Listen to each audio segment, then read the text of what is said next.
Karma to Christ ministries आपका स्वागत करती है। आइए हम परमेश्वर के वचन पर चर्चा करें।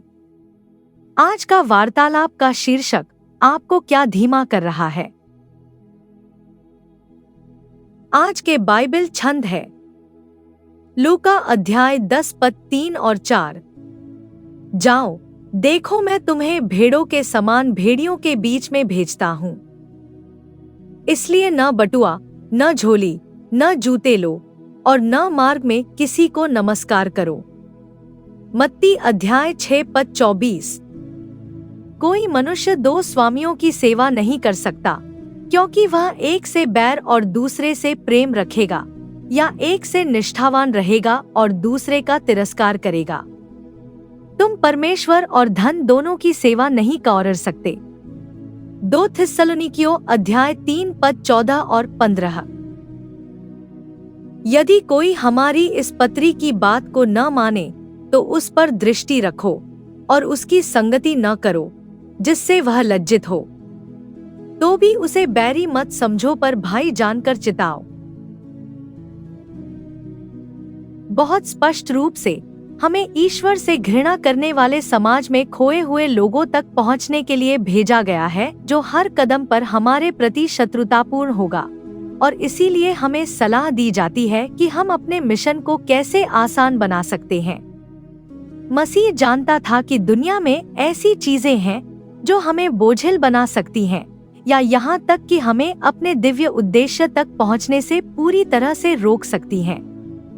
यहाँ हम उस सलाह पर थोड़ा गहराई से नजर डालते हैं। सबसे पहले, कोई बटुआ न रखें। हालांकि अमीर होने में कोई समस्या नहीं है और हम सभी को अपने बच्चों और नाती नातिनों के लिए बचत करनी चाहिए, लेकिन ऐसे समय होते हैं जब धन के प्रति जुनूनी होना हमें हमारे आह्वान से विचलित कर सकता है।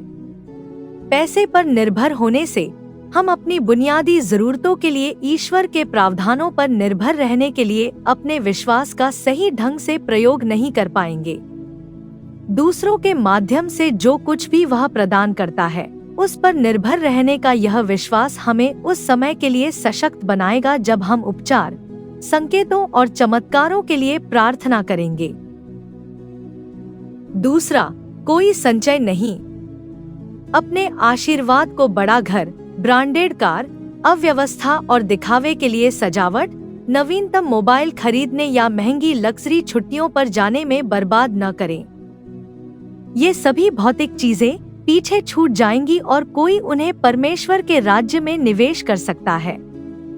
साथ ही, अगर परमेश्वर आपसे कल आपके लिए अगले स्थान पर जाने के लिए कहता है, तो आपको आज्ञा मानने में बहुत संघर्ष करना पड़ेगा। अपनी वर्तमान नौकरी, स्थान या सामाजिक दायरे के साथ सहज होना आपके दिव्य ध्यान और खोए हुए लोगों तक पहुंचने के लिए हाथ में मौजूद नौकरी की आपात स्थिति से एक बड़ा विकर्षण हो सकता है। और तीसरा, लोगों के साथ समय बर्बाद न करें। हमारे निकटतम परिवारों और जिनके लिए परमेश्वर ने हमें जिम्मेदार बनाया है, उनके अलावा कोई भी अन्य रिश्ता भावनात्मक बोझ बन सकता है और हमारे लिए परमेश्वर की इच्छा में बाधा बन सकता है यदि वे मसीह के लिए हमारे जुनून को साझा नहीं करते हैं। यीशु के समय में लोगों का अभिवादन आजकल की तरह नहीं था, बस हाय या हेलो के साथ। हर बार जब आप किसी का अभिवादन करने के लिए रुकते हैं, तो यह संभावित रूप से एक गंभीर बातचीत और संबंध बन सकता है, जो अंततः एक साथ भोजन करने के समय की ओर ले जा सकता है।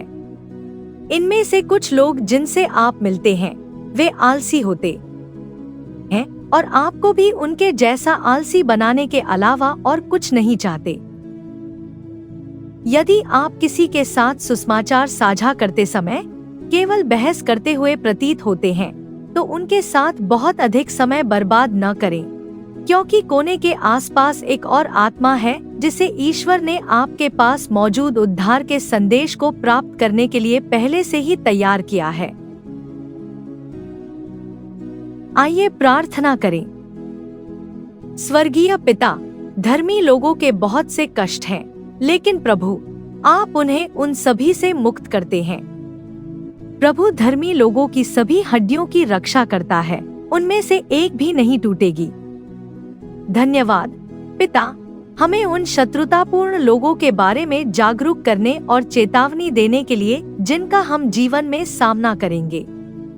आपके निर्देशों पर चलते रहने के दौरान हर कदम पर हमें प्रदान करने के लिए धन्यवाद।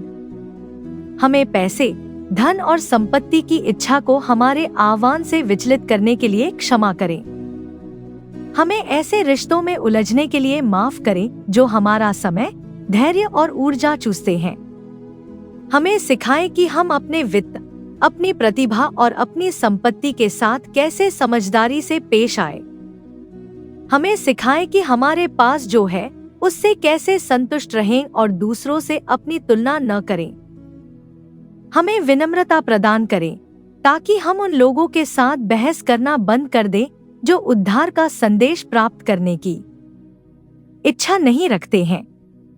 हम घोषणा करते हैं कि जैसे जैसे हम सभी चीजों के लिए आप पर निर्भर रहेंगे, हमारा विश्वास बढ़ता जाएगा।